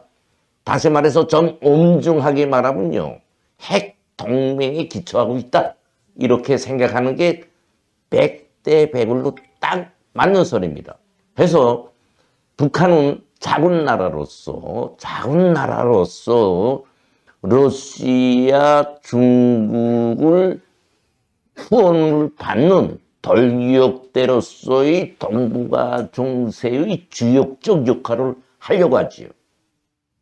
그렇기 때문에 대단히 위험한 존재예요. 그래서 우크라이나 사태를 보면서 우리 국민들은 저 문재인이 같은 사람, 좌파 운동권이 말하는 것, 그런데 유혹돼서는 안 된다. 앞에서 말한 것처럼 뭐 근력적인 평화가 좋다는 둥, 불안한 평화가 전쟁보다 좋다는 둥, 뭐 6.25 전쟁이 멸공을 우리가 부르짖어서 북한이 전쟁을 일으켰다는 둥, 이런 궤변에 속아서는 안 되겠다. 이 말을 재상 강조드립니다. 이사입니다. 영태한 답변 감사드립니다. 다음 질문 드리겠습니다. 네, 안녕하세요. 저는 서울대학교 트루스포럼의 학부생 이창원이라고 합니다. 서울대뿐만 아니라 이제 트루스포럼의 많은 대학생 친구들이 트루스포럼의 5가지 가치 중 하나인 북한의 해방을 놓고 기도하고 또 공부하고 대학가에 알리고 이런 활동들을 열심히 하고 있는데 오늘 이 강연 통해서 많이 배우고 또 힘을 얻는 것 같아서 감사하다는 말씀 먼저 드리겠습니다. 2가지 질문하도록 하겠습니다. 첫 번째 질문입니다. 저는 트루스포럼 활동을 하면서 이제 서울대학교에서 운동권으로 계셨던 선배들, 운동권에서 전향하신 선배들의 그 증언들을 들으면서 서울대학교에 있는 주사파 세력들이 학생 시절에 지하당, 지하 동아리에 소속돼서 북한의 지령을 받고 활동을 했다, 이런 증언들을 많이 들을 수 있었는데요. 그렇다면 실제로 북한 정찰 총국이나 북한 고위급 간부들 사이에서 서울대학교라는 곳을 타겟으로 내렸던 그런 지령들이 어떠한 것들이 있는지 구체적으로 알려주실 수 있으면 감사하겠습니다. 네. 그리고 2번째 질문입니다. 저희 대한민국 사회에 이제 공공연하게 알려져 있는 북한의 대남 도발들, 천안함, 연평도 폭격, 그리고 좀 더 시간이 지나가면 칼기, 폭파 사건, 이런 것들은 교과서에도 실려있고 모든 국민들이 알고 있는 사실입니다만, 그렇지 않은 대한민국 국민들은 모르지만 실제로 북한에서 공작으로 시행한 그런 대남 도발들이 있을 수 있다는 추측이나 정황들이 있습니다. 실례로 제가 인터넷에서 확인한 제가 접한 정보로는 2010년경에 멕시코만에서 이제 대한민국의 현대중공업 건설 현대중공업에서 건설한 그런 시추 시설이 폭파되는 사건이 있었는데 그것이 사실은 북한의 공작이었다라는 주장을 하시는 분도 계셨는데요. 이런 것처럼 대한민국 국민들은 알지 못하지만 실제로는 북한의 대남 공작으로 벌어졌던 그런 도발 사례들이 있다면은 알려주실 수 있으신지. 네, 이것이 2번째 질문입니다. 감사합니다. 이제 가장 하려고 하는 분이 이제 문의해줘서 우선 감사하고요. 반대로 또 제일 씁쓸한 답변을 할 수 있어서 이거 좀 죄송합니다. 우선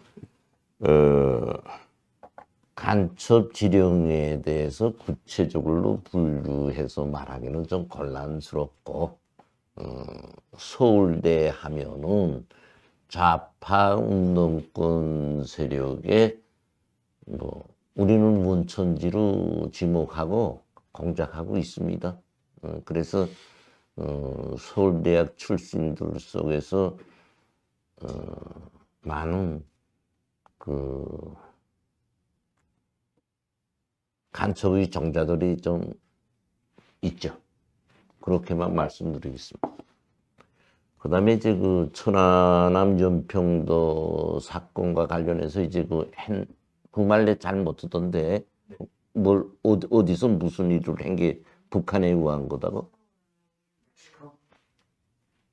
예, 2010년에 멕시코만에서 현대중공업 건설을 건설하고 있던 지추 시설이 폭파된 사건이 있었는데, 예. 그래서 제가 참고적인 말로서 이제 저는 지금까지 남한 사회를 이제 자기 성품 보듯이 이제 들여다보고 살던 사람이에요.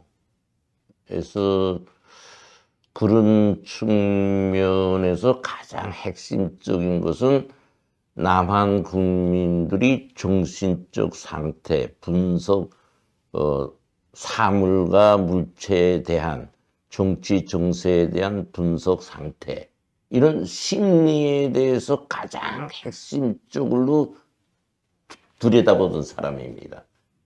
한마디로 말하면 조금 그래도 대한민국 국민들의 정신적 성향에 대해서 여해가 있다, 이런 말씀을 드리고요.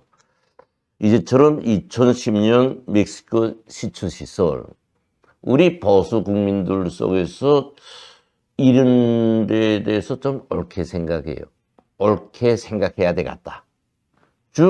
언뜻 하면 북한이 했다. 언뜻 하면 북한 기는데요. 우리는 잘 가려봐야 되겠다. 그러니까 이제처럼 이런 말은요, 북한에 도움을 줘요. 이걸 꼰지로요, 오히려 다른 곳을 향해서 남한에 타격을 줄 수 있습니다. 그러니까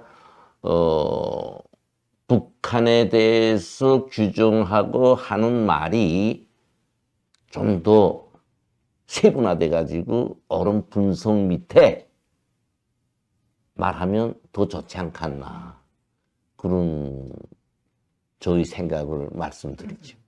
예.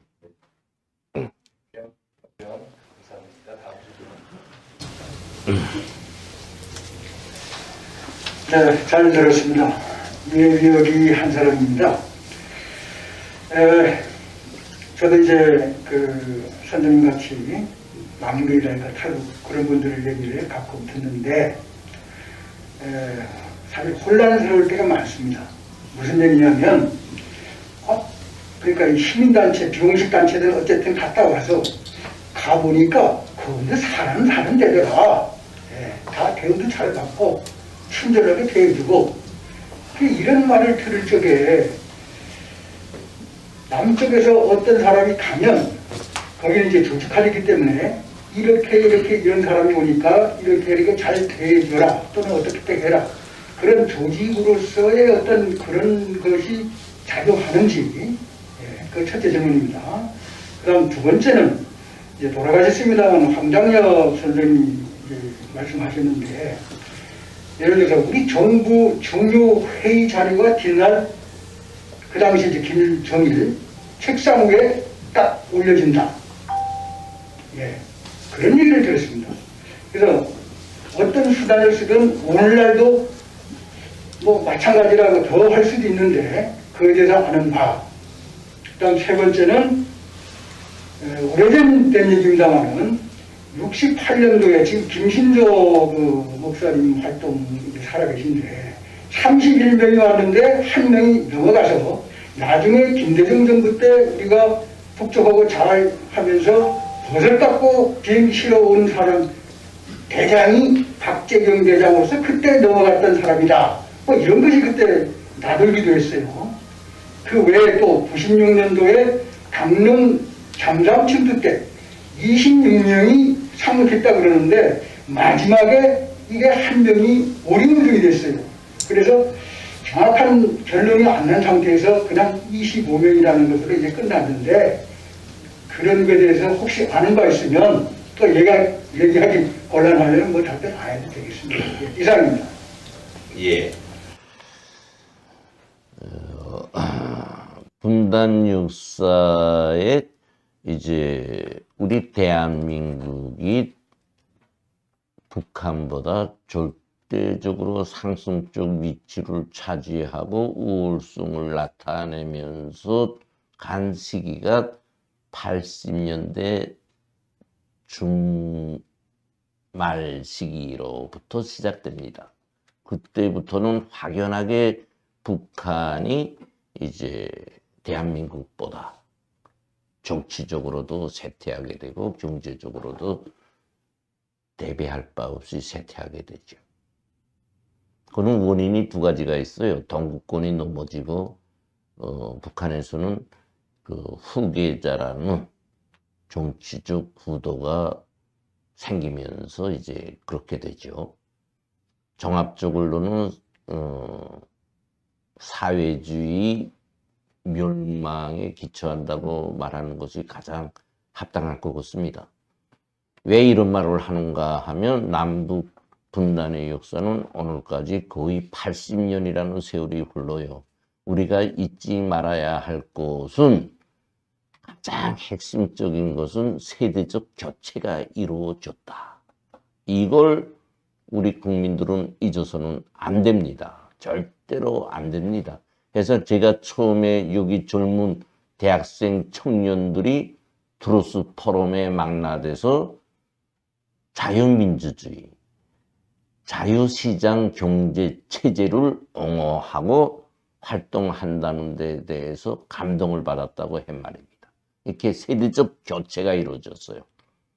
즉 이론 속의 체제 대결은 점점 심화됩니다. 심화된다는 것은 북한 입장으로 볼 때는 대남 공작을 아주 교모하게, 교활하게, 집요하게 진행합니다. 따라서 이 과정에 앞에서 말씀한 것처럼 남한에서는 뭐 북한 동포 독기 운동이요, 여러 가지 시민 단체들이 이제 많이 북한에 오가지요. 맞아요. 북한에 가면 대여 잘 해준다. 인단 말이에요.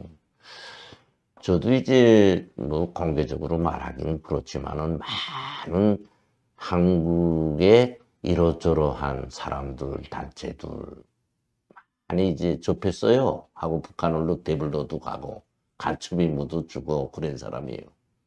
한데 이제 대한민국 국민들이 자본주의는 자유주의에 기초한 경쟁사회 아닙니까? 그러니까 이 개별적 자유적 행동에 대해서 좀 거부감을 가져요. 거의 좋은지 모른다고요. 응? 그래서 북한에 들어오면 저건 집단주의 사회니까 당에서 자기를 이제 관리해 준단 말이에요. 이제 말한 것처럼 너무 좋은 거예요. 승용차에 태우고 인사하고 오대 가도 국민들이 박수 해주고 좋은 집에서 먹고 자게 해주고 희한하다고지 처음으로 맛보는 거예요. 즉 집단주의 체제에 대한 처음에 맛을 보는 거죠. 우리도 좋은 음식 계속 먹으면 이게 맛있는지 맛 없는지 느끼지 못하지 않습니까? 이렇게 우리 대한민국 국민들이 이 좋은 자유민주주의 체제에서 이 좋은 것을 이제는 좀 불합당한 부족이 많은 그런 인식을 갖는 거예요.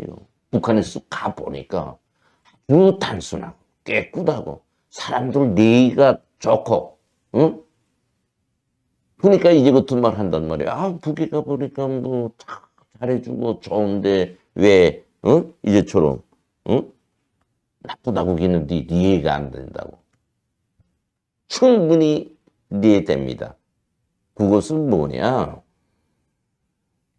대남 공작의 일환으로 하나부터 열까지 관리되기 때문에 그렇습니다. 남한 국민들이 그 누가 넘어오든 그 대하는 사람은 이제처럼 대남 공작이라는 대남 적화라는 정자에 군원해서 진행되는 과정이고 생활이다. 그렇기 때문에 그런 감을 느낄 수밖에 없다. 이것이 그 사람들을 적화시키는 겁니다. 적화시키는 거.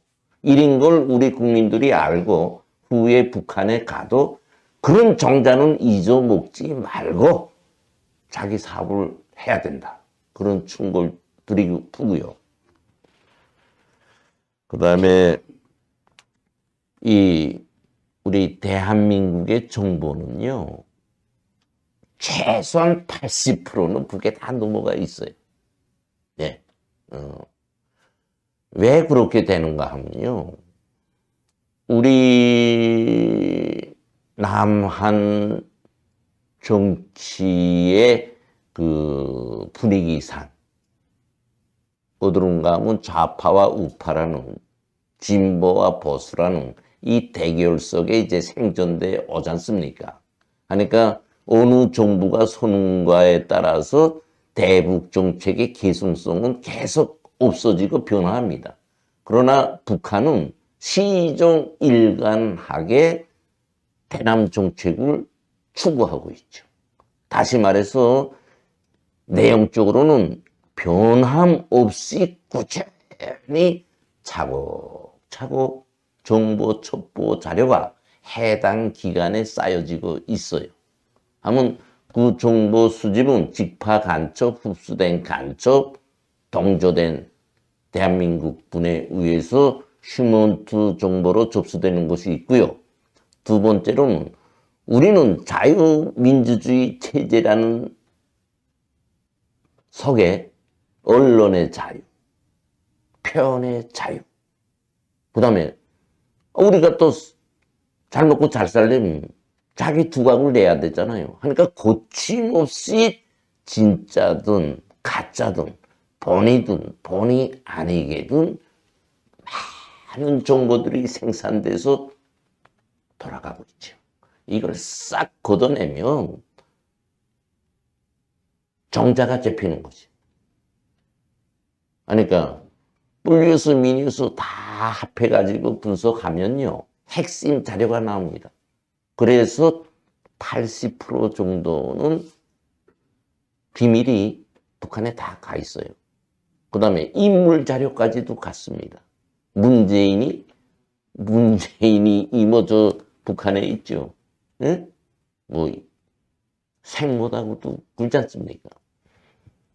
그러니까 문재인이 개인 인물 자료는 그 누구보다도 더 구체적으로 쌓여 있지. 그렇게 북한은 상대적으로 남한이 북한 정보를 가지는 것보다 수십 배 더 많이 정교하게 구체적으로 가지고 있습니다. 그렇게 말씀 올리겠습니다. 지금 이제 시간이 9시인데요. 저희가 질문을 많이 또 이렇게 받고 싶긴 하지만, 이 장소 예약이 또 9시고, 그래서 우리가, 마지막으로 지금까지 이렇게 또 많은 분들이 저희 문자로도 질문을 주시고, 그리고 또 하셨습니다. 그래서 그 질문들 중에 몇 가지 이렇게 정리해서 질문을 드리고, 안타깝지만 오늘 포럼을 이어서 마치려고 하는데요. 우선 많은 분들이 질문 주셨습니다. 대한민국의 좌파 대통령 김대중, 노무현, 그리고 또 문재인 대통령을 어떻게 이해해야 하는지 질문해 주신 분들이 많이 계셨고, 그리고 또 이거는 뭐 잘못된 정보일 수도 있는데, 잘못된 정보라면 이거 좀 바로잡아 주셔도 좋을 것 같습니다. 김대중 대통령 사진이 북한의 대남 사업부 영웅 박물관 이런 데 걸려 있다는데 이게 사실이냐 이런 질문을 해주신 분도 계셨고, 그리고 땅굴에 대해서도 궁금해하시는 분들이 계셨습니다. 질문 드린 내용 중에 적절하게 말씀해 주시면 감사하겠습니다.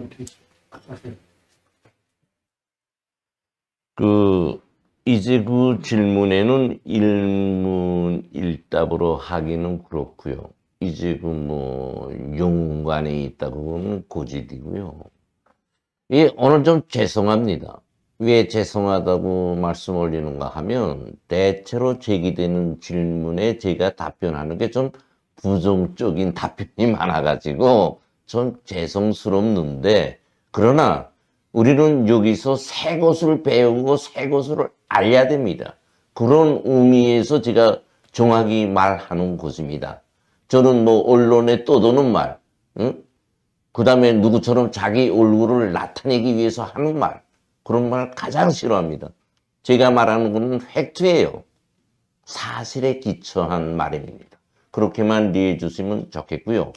이제 그 영웅관 뭐 이런 건 없습니다. 무엇이 있는가 하면 남조선 혁명사적관이라고 있습니다.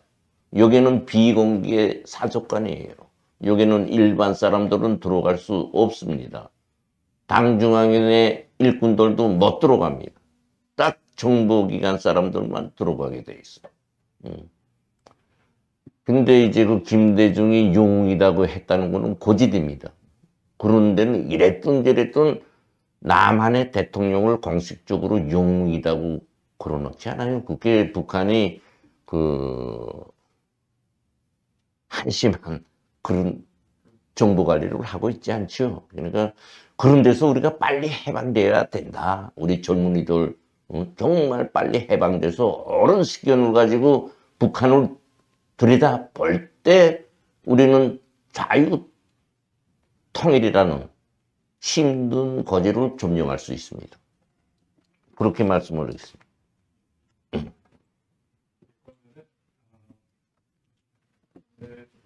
네, 9시인데요.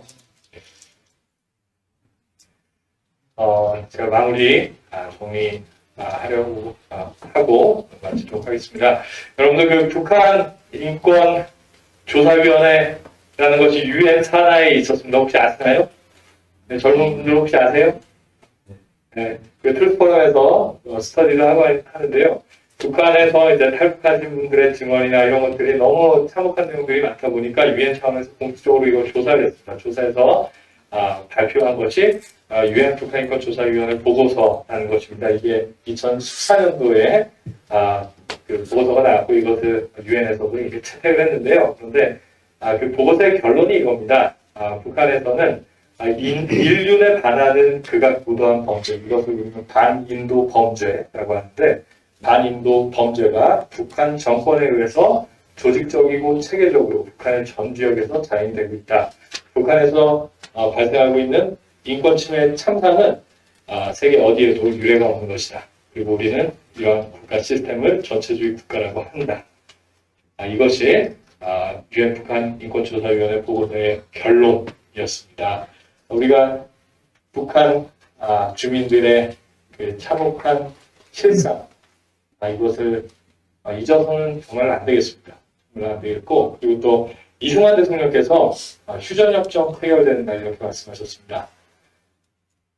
북한 주민 여러분, 우리가 정말 죄송합니다. 미국이 겁을 먹는 바람에 우리가 여기서 멈춥니다. 하지만 여러분들 해방하고자 하는 우리 민족의 사명은 결코 잊혀지지 않을 것이고 언젠가는 마주될 것입니다. 힘내십시오. 이런 말씀을 전달하셨는데요. 우리가 이 약속, 이승만 대통령의 약속을 기억하면서 북한의 해방, 그날을 위해서 함께 기도하고 영원하면서 애쓰면서 나갔으면 하는 바람입니다. 김국성 선생님, 제가 서두에도 말씀드렸지만 개인적으로는 이런 말을 하시는 게 개인의 신변, 신변도 이렇게 위험해질 수 있는 그런 다른지만 활동들이시지만 그럼에도 불구하고 아까 말씀하신 것처럼 북한 주민들의 해방을 위해서 북한 정권이 북한에 이렇게 변화가 있어야 하겠기에 이렇게 목소리를 내시기 시작하셨는데요. 오늘 이 강연 진심으로 감사드리고 김국선 선생님께서 앞으로 하실 활동들도 저희가 열심히 응원해 드렸으면 좋겠습니다. 감사의 큰 박수 부탁드립니다.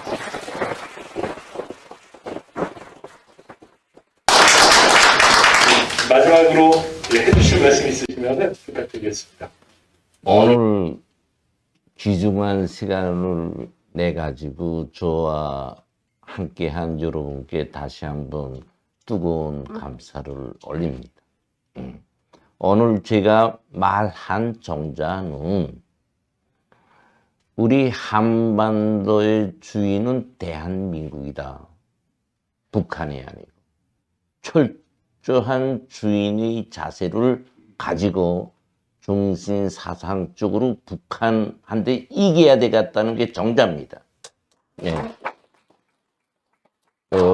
그래서 우리 대한민국은 지금 경제적으로도 세계적 순위에서 10위권에 들고요. 저도 서유럽을 비롯해서 못 다닌 나라가 없습니다. 정말 우리 대한민국 좋고 살기 좋은 정말 삼천리 금수강산이에요. 이런 좋은 우리 제도를 북한에 의해서 파괴될 수 없다. 이 각오를 오늘 여기 참가한 우리 서울대 대학생 젊은 청년들 또 이 방송을 보고 있는 좌우를 떠난 청년 여러분들께 간곡히 말씀 올립니다. 우리 청년들은 앞에서 말씀 올린 것처럼 대한민국의 현재와 미래를 대표하고 지탱할 수 있는 강력한 주인입니다. 그래서 이런 자각을 가지고 앞으로도 우리 대한민국을 세계에 더 떳떳하고 강한 나라로 일떠 세우는 데서 핵심적 역할을 해주시면 좋겠다 하는 부탁을 올리겠습니다. 하고 오늘 좋은 과정의 질의문답에서 질의한 내용에 대한 저희 답이 좀 불충분하고 또한 자기가 바랬던 그런 답이 안 나와서 섭섭해 할 수도 있지만은 긍정적으로 생각하고 평가해 주시면 오늘 저 역시 이 자리를 같이 했다는 의미에서 감사하게 생각하겠습니다. 오늘 여러분 고맙고 감사합니다. 이상입니다.